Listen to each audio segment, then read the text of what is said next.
నమస్తే తెలుగువారి మన Sakshi news. Welcome to quality education show.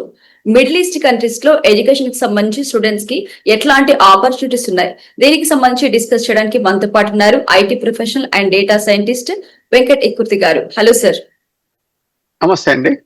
Sir, ఈ మధ్య కాలంలో చూసుకున్నట్టయితే అమెరికా కాకుండా మిడిల్ ఈస్ట్ కంట్రీస్ లో ఎక్కువగా చదువుకోవడానికి స్టూడెంట్స్ అయితే ఇంట్రెస్ట్ చూపిస్తున్నారు. ఇటు షార్జా కానివ్వండి, అటు దుబాయ్ కానివ్వండి. సో అక్కడ కాలేజెస్ ఎలా ఉంటాయి అసలు? చాలా బాగున్నాయండి ఇప్పుడు కాలేజెస్. ఎందుకంటే ఆల్మోస్ట్ లైక్ ఒక 32-33 ఫార్మసీ అండ్ మెడికల్ కాలేజెస్ ఉన్నాయి.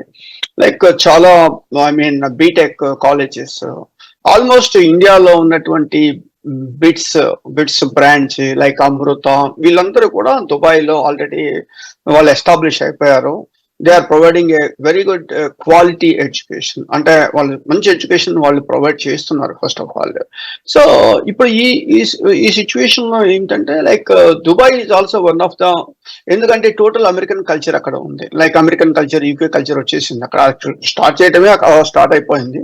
సో డెఫినెట్ గా ఇప్పుడు ఈ అమెరికాలో బాగాలేదని అనుకుంటున్నారు, మనం బాగాలేదని చెప్పట్లేదు, అనుకుంటున్నారు అంతే. సో అలాంటి సిచ్యువేషన్ లో వాళ్ళు డెఫినెట్ గా వాళ్ళ ఒక ఆప్షన్ దుబాయ్ చూస్తున్నారు.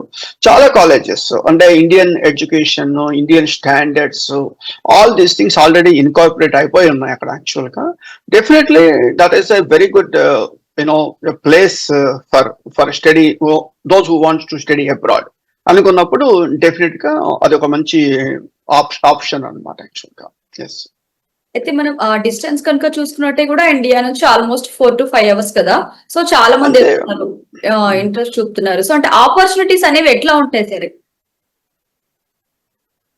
ఆపర్చునిటీస్ ఎలా ఉంటాయంటే ఆపర్చునిటీస్ ఉన్నాయండి. ఆపర్చునిటీస్ లేవు అనే కాన్సెప్ట్ అసలు లేదు అక్కడ. ఎందుకంటే అది వన్ వే ఏంటంటే ఇప్పుడు 1997-90s లో చాలా ఆల్మోస్ట్ ఉన్నటువంటి కంట్రీ ఒక్కసారిగా ఈ పెట్రోలియం దానివల్ల బూమ్ డెవలప్ అయిపోయేసి జస్ట్ లైక్ యాజ్ ఇప్పుడు మీరు దుబాయ్ లో ట్రావెల్ చేస్తున్నారు అనుకోండి, లేకపోతే షార్జా అనగానే మనకి క్రికెట్ స్టేడియంస్ అవి గుర్తుకొస్తాయి. కానీ but whereas you don't like మీరు ఒక లైక్ ఆ కంట్రీలో ఉన్న ఫీలింగ్ అనిపించదు. You are staying in like చికాగోనో న్యూయార్క్ లో ఉన్నంత ఫీలింగ్ అనేది అక్కడ డెవలప్ అయిపోతుంది. That's the one thing.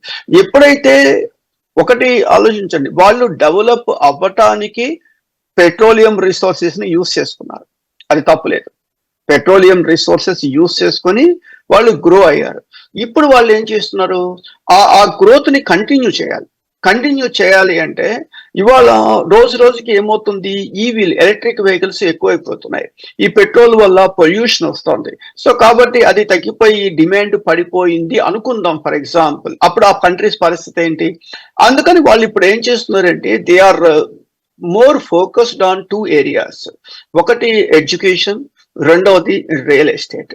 సరే, రియల్ ఎస్టేట్ నా ఏరియా కాదు, నేను దాని గురించి ఎక్కువ మాట్లాడట్లేదు. సో ఎడ్యుకేషన్ కి వాళ్ళు విపరీతమైనటువంటి ఇంపార్టెన్స్ ఇస్తున్నారు. అందుకని చెప్పేసి ఏంటంటే లైక్ మాకు కూడా ఆల్మోస్ట్ లైక్ అంటే మీకు తెలుసు, మేము చాలా సెమినార్లు, వర్క్ షాప్స్ అన్ని ఆర్గనైజ్ చేస్తుంటాం across. So they called us so many students, why don't you start something అనేటువంటి ఒక కాన్సెప్ట్ అడిగారు. అందుకని ఏంటంటే నెక్స్ట్ కమింగ్ 15th ఆ టైం నుంచి ఒక 3 సెషన్స్ మేము ఆర్గనైజ్ చేస్తున్నాం. ఇది పర్టికులర్లీ దుబాయ్, షార్జా ఏరియాలో. ఫస్ట్ సెషన్ ఏంటంటే importance of clinical trials and drug development అనేది ఒక టాపిక్. Most interesting topic. అది ఎవరికి టార్గెట్ గా? Pharmacy, life sciences, medical graduates, biotechnology, bio informatics వాళ్ళ కోసం అది ఒక 1 day వర్క్ షాప్ ఆర్గనైజ్ చేస్తున్నాము. 100% అది కన్ఫర్మ్ అయిపోయింది. అవునండి, షార్జా వెళ్తున్నాను నేను. యాక్చువల్గా షార్జా వెళ్ళి షార్జా నుండి ఆర్గనైజ్ చేస్తున్నాము. ఆ మీటింగ్ లో ఎమినెంట్ సైంటిస్ట్ అంటే ఒక 2 వైస్ ఛాన్సలర్స్, ఒక 2 సైంటిస్టులు, మిగతా ప్రిన్సిపాల్స్, ఫార్మసీ వీళ్ళంతా కూడా పార్టిసిపేట్ చేస్తారు ఆ వర్క్ షాప్ లో. సో కాబట్టి ఏమైపోతుంది, ఒక గ్లోబల్ ఎక్స్పోజర్ అనేటువంటిది అక్కడ స్టూడెంట్స్ కి లేకపోతే ప్రొఫెషనల్స్ కి మేము ఇస్తున్నాం. On behalf of Chanakya educational hub మేము ఆ ఇన్ఫర్మేషన్ వాళ్ళకి ప్రొవైడ్ చేస్తున్నాం. అది ఒకటి. రెండోది ఏంటంటే ఇవాళ డేటా సైన్స్. మనం ప్రపంచంలో ఎక్కడికి వెళ్ళినా కూడా ఫస్ట్ ఇవాళ మాట్లాడేటువంటి పదము data science, artificial intelligence and machine learning. ఈ 3 పదాలు మనం విపరీతంగా మాట్లాడేస్తున్నారు అందరూ. సో కాబట్టి ఈ మూడిటికి బేసిస్ ఏంటంటే స్టాటిస్టిక్స్. సో కాబట్టి మేము ఒక ఇంజనీరింగ్ టెక్నాలజీ స్టూడెంట్స్ కోసం అని చెప్పేసి importance of statistical programming for data science and artificial intelligence and machine learning students అది ఒక సెషన్ ఆర్గనైజ్ చేస్తున్నాం. మూడోది మోర్ ఇంపార్టెంట్, అదేమిటంటే management, managerial effectiveness using with business intelligence. అంటే business intelligence, everybody wants to do the business, but they want to do their business in an intelligent manner. For that case, what skills is required, what type of technologies is required, all these things we are going to explain. That is the another workshop. So ఒక 3 రోజుల పాటు ఆ 3 different places లో మేము work చేస్తున్నాము. Already చాలా మంది students register అయిపోయారు. సో కాబట్టి we want to make it our presence is like a global. ప్రపంచం మొత్తం అందరికీ కావాల్సింది ఎడ్యుకేషన్ ని క్వాలిటీ ఎడ్యుకేషన్ కి కన్వర్ట్ చేయడం ఎట్లాగో. We want to convert education into quality education and also campus to corporate. అంటే కాలేజీ నుంచి కార్పొరేట్ లోకి అడుగు పెట్టాలి. కార్పొరేట్ లోకి అడుగు పెట్టాలంటే corporate values, corporate ethics, all these things is required. For that case I'm using this word again. See, there is a huge gap between industry and education across the globe. Across the globe, gap అనేది ఖచ్చితంగా ఉంది. America లాంటి దేశంలో ఆ gap కొంచెం తక్కువ ఉంటుంది. India లాంటి డెవలపింగ్ కంట్రీస్ లో గ్యాప్ కొంచెం ఎక్కువ ఉంటుంది. అంతే తేడా, గ్యాప్ అనేది ఖచ్చితంగా ఉంటుంది. So our intention is we want to reduce A gap between industry and education. That is the concept behind it is. అంటే ఇప్పుడు మిడిల్ ఈస్ట్ కంట్రీస్ లో మీరు అంటే ఆల్రెడీ చదువుకుంటున్న వాళ్ళకి ఎట్లాంటి ఆపర్చునిటీస్ ఉన్నాయి, వాళ్ళకి మీరు ఎలాంటి సర్వీసెస్ ప్రొవైడ్ చేస్తారు ఒక విద్యావేత్తగా?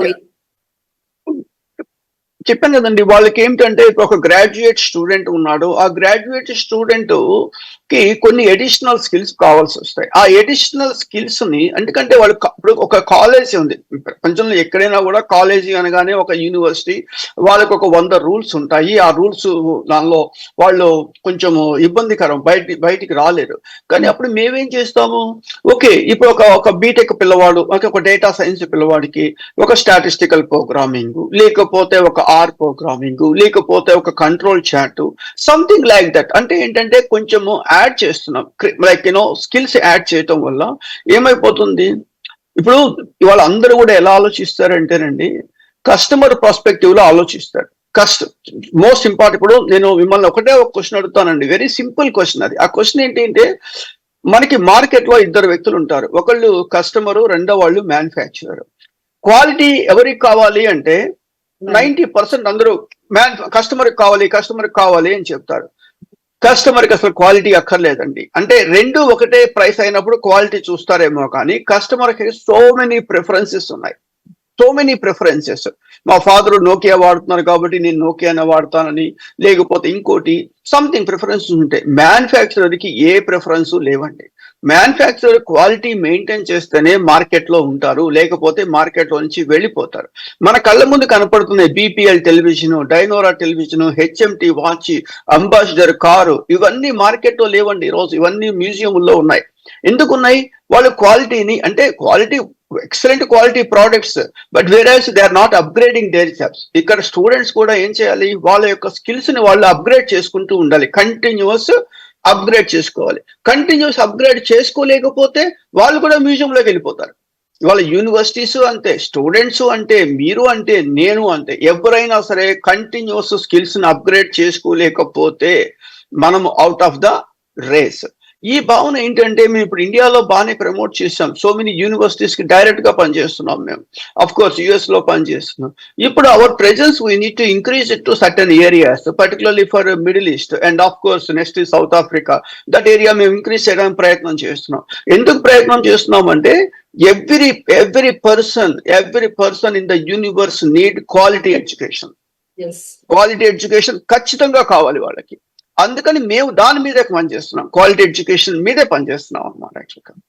అయితే సార్ ఈ మధ్య కాలంలో చూసినట్టయితే చాలా మంది యుఎస్ కానీ ఇతర దేశాలకి వెళ్ళేటప్పుడు కానీ వాళ్ళు కరెక్ట్ ఇన్ఫర్మేషన్ తెలియకుండా వెళ్ళి అక్కడ వాళ్ళు చాలా ప్రాబ్లమ్ ఫేస్ చేస్తున్నారు. వాళ్ళు ఏదైతే ఎడ్యుకేషన్ ఆ జాబ్ కోసం వెళ్తున్నారో అందులో సక్సెస్ కావట్లేదు. సో అట్లాంటి వాళ్ళకి మీరు చాణక్య హబ్ నుంచి ఎట్లాంటి హెల్ప్ చేస్తారు ఎడ్యుకేషన్ పరంగా ఒక విద్యావేత్తగా? వాళ్ళకి ఎలాంటి సలహా? కరెక్ట్ అండి. ఇప్పుడు ఏ దేశం వెళ్ళినా సరే, అది దుబాయ్ కావచ్చు, అంటే యునైటెడ్ అరబ్ ఎమిరేట్స్ కావచ్చు, అమెరికా కావచ్చు, కెనడా కావచ్చు, ఎక్కడికి వెళ్ళినా కూడా కరెక్ట్ ఇన్ఫర్మేషన్ తీసుకోకుండా వెళితే ప్రాబ్లమ్స్ ఉన్నాయి. అది 100% దట్ ఈస్ కరెక్ట్. ఇప్పుడు మనం అమెరికా వెళ్తున్నామండి, అమెరికాలో ఉన్నటువంటి రూల్స్ ఏంటి, మన వీసా ఏంటి, మనం ఏ పని చేయొచ్చు, మనం ఏ పని చేయకూడదు అనేటువంటి ఒక బేసిక్ ఇన్ఫర్మేషన్ మనం ముందు తెలుసుకోవాలి. ఫస్ట్ తెలుసుకోవాలి. అది తెలుసుకోకుండా వెళ్ళేసేసి మనకున్న వీసా వర్క్ పనిచేసే వీసా అనుకోండి, మనం ఇంకోటి చేస్తే కుదరదు. మన వీసా స్టూడెంట్ వీసా అనుకోండి, నేను పని చేస్తానంటే కుదరదు. అట్లానే ప్రతి దేశంలో కూడా మనం ఏ వీసా తీసుకొని ఆ దేశం వెళ్తున్నామో అనేటువంటిది వాళ్ళు తెలుసుకోవాలి. దానికి ఏం చేస్తారు, జనరల్ గా నాకు తెలిసినంత వరకు ఈ గవర్నమెంట్ ఆర్గనైజేషన్స్ అంతా ఇన్ఫర్మేషన్ ఇస్తున్నాయి. కానీ ఈ చాలా మంది ఏమిటంటే ఆ దేశం వెళ్ళిపోవాలి అనేటువంటి ఒక తపనతోనో ఒక అంబిషన్ తోనో తెలిసి తెలియక కొన్ని తప్పులు చేస్తారండి. తెలియక కొన్ని తప్పులు చేస్తారు. నాకు తెలిసినంత వరకు అమెరికా గురించి మాట్లాడుకునేటట్టయితే, ఇప్పుడు జిఆర్ఈ ఎగ్జామ్ వాళ్ళు రాయట్లేదండి. అది వాళ్ళకి తెలిసి చేస్తున్నారా, తెలియక చేస్తున్నారా? తెలిసే చేస్తున్నారు. ఇప్పుడు వాళ్ళ సర్టిఫికెట్లు ఒక దొంగ సర్టిఫికెట్లు పట్టుకొస్తున్నారు. నేను అబద్ధం చెప్పట్లేదు. మీకు టీవీ ఛానల్స్ లో మొన్న ఈ మధ్య హైదరాబాద్ లో పట్టుకున్నారు. అంటే వాళ్ళ సర్టిఫికెట్లు తీసుకున్నారంటే వాళ్ళకి తెలిసి చేశారా, తెలియక చేశారా? తెలిసే చేశారు. ఇలాంటి తప్పులు చేయకూడదు.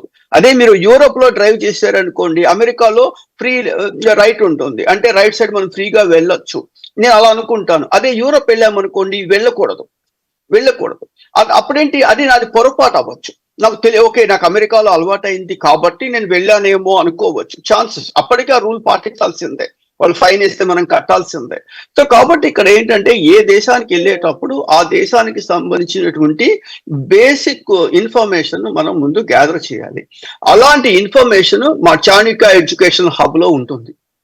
అలాంటి ఇన్ఫర్మేషన్ ఒక కంట్రీకి అమెరికా వెళ్ళాలి అనుకుంటే స్టూడెంట్ పరంగా ఏ వీసాలు ఉన్నాయి, F1, J1, something like that. ఆ F1 వీసా యొక్క పర్పస్ ఏమిటి, F2 ఎవరికి ఇస్తారు, సంథింగ్ లైక్ దట్. అంటే బేసిక్ ఇన్ఫర్మేషన్ మొత్తం కూడా అక్కడ ఉంటుంది.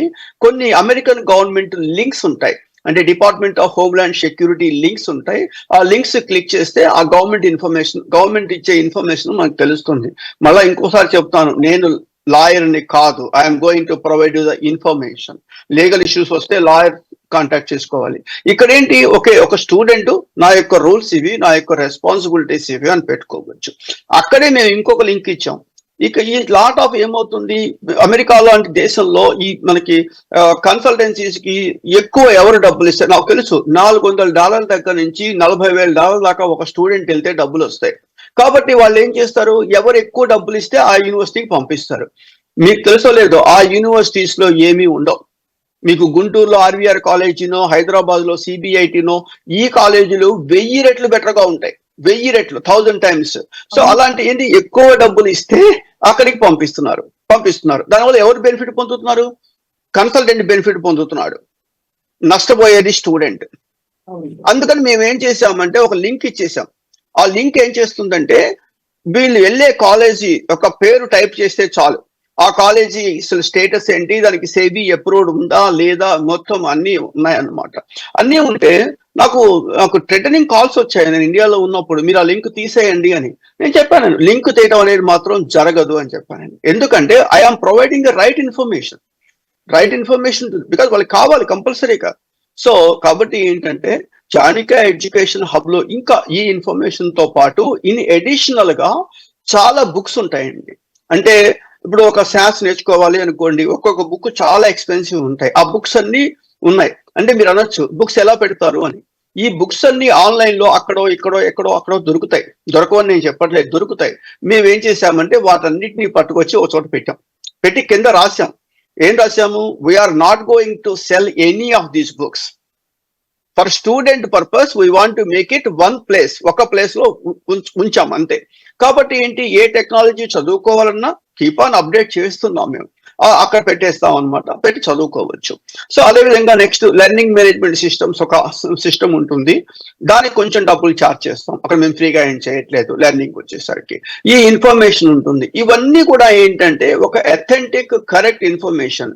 మేము చాలా కాలేజీలతో మాకు అగ్రిమెంట్ అయిపోయింది, చాలా గవర్నమెంట్స్ తో అగ్రిమెంట్ క్లోజ్ గా వర్క్ చేస్తున్నాం అనమాట. ఎందుకంటే ఇక్కడ నుంచి ఇప్పుడు బ్యాంక్స్ కొంతమంది కాంటాక్ట్ చేస్తున్నారు, సార్ మా స్టూడెంట్స్ మీరు వెరిఫై చేయండి అన్నారు. అంటే వాళ్ళు రియల్ గా చదివారా, రియల్ గా చదవలేదా, like all these things something, అదొక ఇన్ఫర్మేషన్ పెడుతున్నాం అనమాట. యాక్చువల్గా అది నెక్స్ట్ లెవెల్. మాకు కొంత లీగల్ సర్వీసెస్ స్టూడెంట్స్ వరకే, ముందే చెప్తున్నాం స్టూడెంట్స్ వరకు లీగల్ సర్వీస్. ఇదంతా ఏంటంటే ఒక big portal for providing all the information particularly for students. But చాలా యూస్ఫుల్, ఎందుకంటే అసలు అటు వెళ్ళే వాళ్ళకి యూజ్ అవుతుంది, ఇటు బుక్స్ కొనుక్కోలేని వాళ్ళకి కూడా చాలా బాగా యూజ్ అవుతుంది. చాణక్య అదేనండి, ఇప్పుడు ఇంతకు ముందు మనకి రిసోర్సెస్ లేవు అనే పరిస్థితి లేదండి, ఇవాళ అన్ని రిసోర్సెస్ ఉన్నాయి. మనలో లేనిది ఏంటంటే కమిట్మెంట్. అరే మనం ఈ పని చేద్దాము అనేటువంటి కమిట్మెంట్ మనం లేకపోతే చాలా చాలా కష్టమైపోతుంది. అది ఒకటి. దానికి ఏం చేస్తున్నాం, మనం ఈ ఇన్ఫర్మేషన్ ఇక్కడ ఇస్తున్నాము. కొన్ని ఇంపార్టెంట్ వీడియోస్ పెడుతున్నాం, ఆ వీడియోస్ చూడొచ్చు, చూస్తే వాళ్ళకి కొంచెం ఇన్ఫర్మేషన్ తెలుస్తుంది. అదే విధంగా కొన్ని శాంపుల్ అప్లికేషన్ ఫామ్స్ ఉంటాయి, అంటే ఇప్పుడు DS 116 something like that application form, sample form అక్కడ పెడతాం. అంటే అప్లికేషన్ ఫిల్ చేసే వాళ్ళు ఎవరిని అడగక్కర్లేదు, ఆ ఫామ్ చూపించుకొని ఆ నేమ్ ఇలా రాయాలి, డేట్ ఆఫ్ బర్త్ ఇలా వేయాలి, సంథింగ్ లైక్ దిస్. అదా ఇన్ఫర్మేషన్, అంటే ఇన్ఫర్మేషన్ షేర్ చేస్తున్నాం అనమాట మనం. అది కూడా ఏంటంటే authentic right information, authentic and right information. So like only one thing ఏంటంటే వాళ్ళు జస్ట్ ఫ్రీ రిజిస్టర్ అవ్వాలి అంతే. ఆ సైట్ లో మనం ఏం డబ్బులు ఏం అడగట్లేదు, రిజిస్టర్ అవ్వాలి వాళ్ళ పేరు. ఎందుకంటే ఎవరెవరు సైట్ లోకి వస్తున్నారో మాకు తెలియాలి కదా, అందుకని చెప్పేసి జస్ట్ సింపుల్ రిజిస్ట్రేషన్ అంతే. అలా. సో మీరు రీసెంట్ గా ఇండియాకి వచ్చినప్పుడు ఏపీ సీఎం చంద్రబాబు గారిని కూడా కలిసారు కదా, ఎడ్యుకేషన్ లో AI రోల్ గురించి, దాని గురించి మీరేం చెప్తారు సార్? అవునండి, మొన్న ఆర్వీఆర్ కాలేజీలో సీఎం గారి మీటింగ్ అయింది. లక్కీలీ నేను ఆయన కలవడం జరిగినప్పుడు ఆర్టిఫిషియల్ ఇంటెలిజెన్స్ మీద ఒక సెషన్ నేను ఆ రోజు ఆయనకి చెప్పాను అనమాట. యాక్చువల్గా ఓకే, నా పేరు ఇలా వెంకటి కుర్తండి, నేను US సిటిజన్, నేను అమెరికాలో ఉంటాను. గుంటూరులో వచ్చేసరికి ఒక 45 ఇంజనీరింగ్ కాలేజీలు, 22 ఫార్మసీ కాలేజెస్ ఉన్నాయి. ఈ ఆర్టిఫిషియల్ ఇంటెలిజెన్స్ హబ్ అనేది గుంటూరులో కనుక మీరు పెట్టగలిగితే that is the biggest advantage for the students అవుతుంది అని చెప్పేసి నేను రిక్వెస్ట్ చేశాను. బట్ చాలా పాజిటివ్ గా రెస్పాండ్ అయ్యారు. ఇస్ రియలీ లైక్ బట్ అంత పెద్ద అయినంత పాజిటివ్ గా రెస్పాండ్ అవ్వాల్సిన అవసరం లేదు. బట్ రియల్లీ అప్రిషియేట్, చాలా చూద్దామండి, we look in to this matter అని చెప్పేసి అన్నారు. ఆ తర్వాత ఏవో ప్రాసెస్ నడుస్తున్నాయి. మళ్ళీ నేను నెక్స్ట్ మంత్ అది ఈ నెల నేను మళ్ళీ నెక్స్ట్ మంత్ ఇండియా వెళ్ళినప్పుడు దాని గురించి కొంచెం ఫాలో అప్ చేయాలి. సో డెఫినెట్ గా ఏంటంటే ఎడ్యుకేషన్ కి సంబంధించినంత వరకు చాణక్య ఎడ్యుకేషన్ హబ్, కాకపోతే నేను వీఆర్ క్లోజ్లీ ఫోకస్ విత్, ఎందుకంటే ఒక మనిషి యొక్క స్థాయిని మార్చేది ఎడ్యుకేషన్ ఒక్కటే.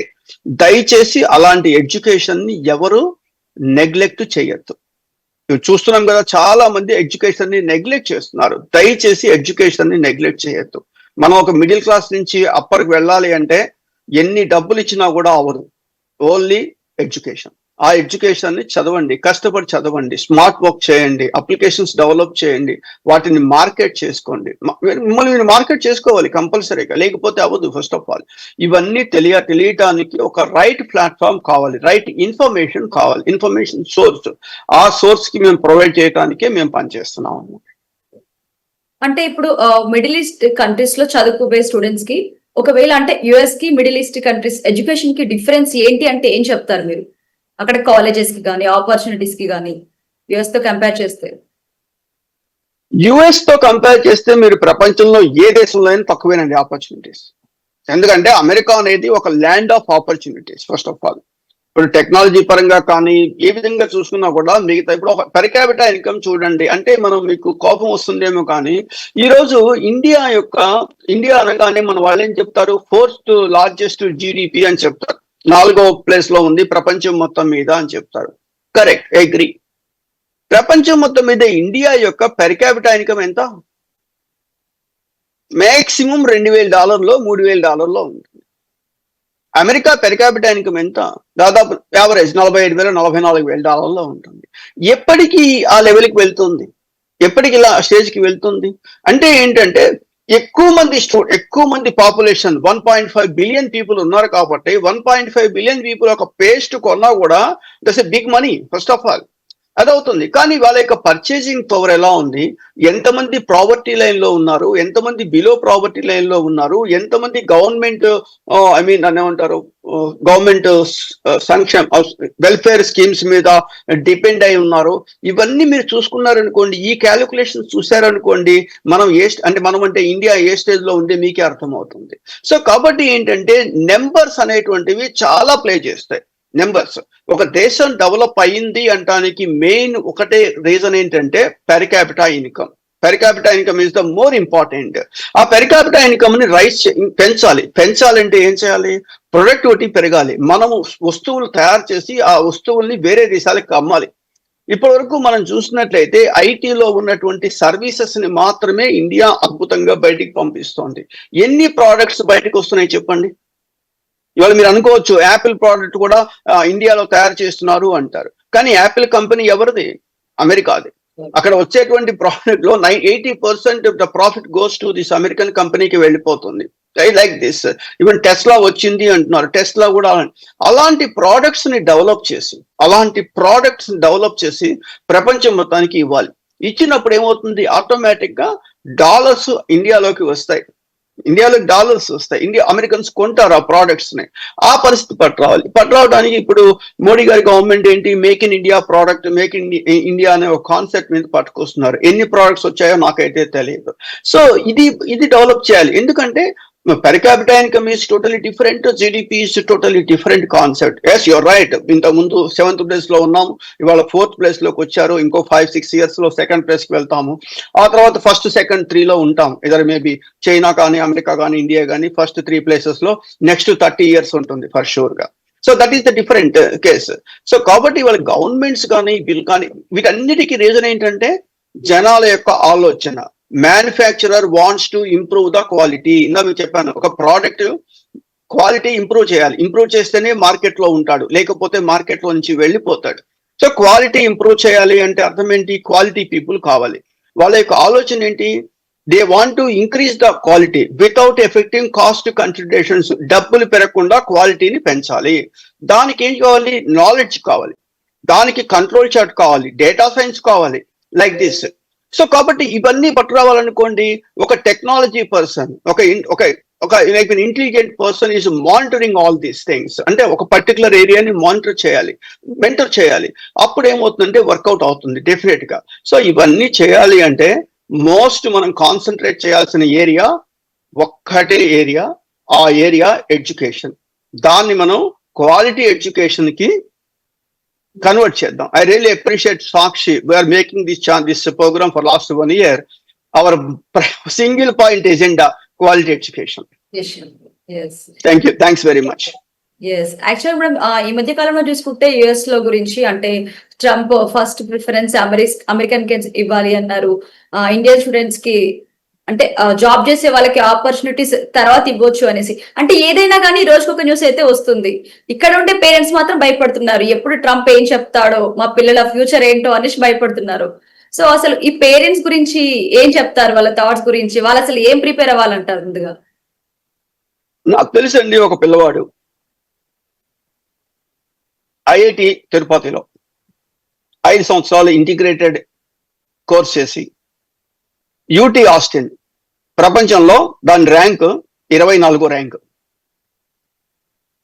24 or 25th rank. UT Austin లో సివిల్ చేసి మళ్ళీ ఇక్కడ సివిల్ చేసి ఇంకా అతను పూర్తి అవ్వలేదు. He got a offer. It's a very good offer. Start చేయాలి, నెక్స్ట్ మంత్ ఎప్పుడు స్టార్ట్ చేయాలి. అంటే ఏమవుతుంది? ఆ పిల్లవాడు ఐఐటిలో చదివాడు, he got a very good rank. చదివిన తర్వాత ఇక్కడికి వచ్చేసాడు, ఇక్కడ మంచి యూనివర్సిటీలో చదివాడు, వెంటనే జాబ్ వచ్చేసి. పేరెంట్ ఏం ఆలోచించాలి? అరే మా పిల్లవాడికి ఎంసెట్ ర్యాంక్ ఎంత వచ్చింది?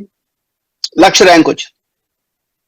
డబ్బులు ఇచ్చి మేనేజ్మెంట్ లో సీట్ తీసుకున్నారు. ఓకే, అయిపోయింది డీల్. పోనీ ఆ కాలేజీలో టాపర్ అయ్యాడా? నువ్వు సీట్ ఎలా వచ్చిందని పక్కన పెడదాం, అందరూ రూమ్ లోకి వచ్చేసారు, కష్టపడి టాపర్ అయ్యాడా? అక్కడ లేదు. మళ్ళా అగైన్ ఏదో కింద మీద పడి పాస్ అయిపోయాడు. మళ్ళీ అక్కడికి వచ్చేసేసి జిఆర్ఈ డబ్బులు ఇచ్చి ఎగ్జామ్ రాయిస్తారు, లేకపోతే ఇంకోటి చేస్తారు, ఇంకో యూనివర్సిటీకి పంపిస్తారు. పంపిస్తే ఆ పిల్లవాడికి, ఆ పేరెంట్స్ కి తెలుసు మా పిల్లవాడు అంత ఎఫిషియెంట్ కాదు, వాడికి ఎంసెట్ లో ఇంత ర్యాంక్ వచ్చింది, ఆ తర్వాత ఇంత ర్యాంక్ వచ్చింది. వీటిని మొత్తం అమెరికా పంపించేసేసి అమెరికా అనేటువంటి టెక్నాలజీ బేస్డ్ కంపెనీలో తెలియదండి జిఆర్ఈ ఫేక్ రాస్తున్న విషయం అమెరికా వాళ్ళకి తెలియదా? 100% తెలుసు. 100%. మీరు ఏ ఫేక్ డాక్యుమెంట్ ఇచ్చినా నిమిషంలో పట్టుకుంటారు. కానీ ఎందుకు చేస్తారు? America is a corporate economy అన్నప్పుడు ఆ పిల్లవాడు వస్తున్నాడు, రావటం వల్ల నాకు $40,000 డబ్బులు వస్తున్నాయి, $50,000 డబ్బులు వస్తున్నాయి. నేను ఎందుకు వదులుకోవాలి డబ్బులు? నాకు ఒక్క పైసా ఖర్చు కూడా లేదు, ఒక కుర్చీ కూడా కొనక్కర్లా నేను, అవి ఉన్నాయి అక్కడ. అలాంటప్పుడు సీట్లు ఇస్తారు. ఇచ్చినప్పుడు పోనీ అమెరికా వచ్చాడు, జరిగిపోయింది. అమెరికా వచ్చిన రోజు నుంచి కష్టపడుతున్నాడా? కష్టపడాల. పొద్దు నుంచి సాయంత్రం దాకా చెయ్యకూడని పనులు చేస్తున్నారు. నువ్వు స్టూడెంట్ గా ఏం చేయాలి? చదువుకోవాలి. అది వదిలేసేసి నువ్వు హోటల్లోనో మోటల్లోనో ఏదో పనులు చేసుకుంటున్నారు, అక్కడ చదువుకోవట్లేదు. చదువుకోకపోయేసరికి ఏమైపోయింది? స్కిల్ ఉన్నటువంటి వాడికి ఉద్యోగం వస్తుంది, స్కిల్ లేనటువంటి వాడికి ఉద్యోగం రాదు అక్కడ. ఆ పరిస్థితి ఏమైపోయింది? ఖచ్చితంగా ఇబ్బంది అవుతుంది. ఈ హోల్ సిస్టమ్ లో మారాల్సింది ఎవరు? పేరెంట్స్ మారాలి. మొట్టమొదటి రోజు నుంచి పేరెంట్స్ చెప్పాలి, అరే బాబు నువ్వు చదువుకుంటేనే నీకు లైఫ్, లేకపోతే లేదు అనే ఫీలింగ్ వాళ్ళకి చెప్పారనుకోండి. స్టూడెంట్స్ వాళ్ళ పిల్లలకి చెప్పారనుకోండి, అప్పుడు వాళ్ళు చదవటం బిగించేస్తారు. Thank you so much sir. ఇప్పుడు ఎవరైతే మిడిల్ ఈస్ట్ కంట్రీస్ కి ఎడ్యుకేషన్ కోసం వెళ్ళాలి అనుకుంటున్నారో వాళ్ళకి మీరు ఇచ్చే ఇన్ఫర్మేషన్ చాలా బాగా యూజ్ అవుతుంది. అండ్ ఆల్సో చాణక్య వెబ్సైట్ కూడా చాలా బాగా యూజ్ అవుతుంది. Thank you so much sir. Thanks అండి, థ్యాంక్ యూ వెరీ మచ్. ఇది ఇవాల్టి ప్రోగ్రామ్. మరొక ఎపిసోడ్ లో మళ్ళీ కలుసుకుందాం. అంతవరకు చూస్తూనే ఉండండి. కీప్ వాచింగ్ సాక్షి టీవీ.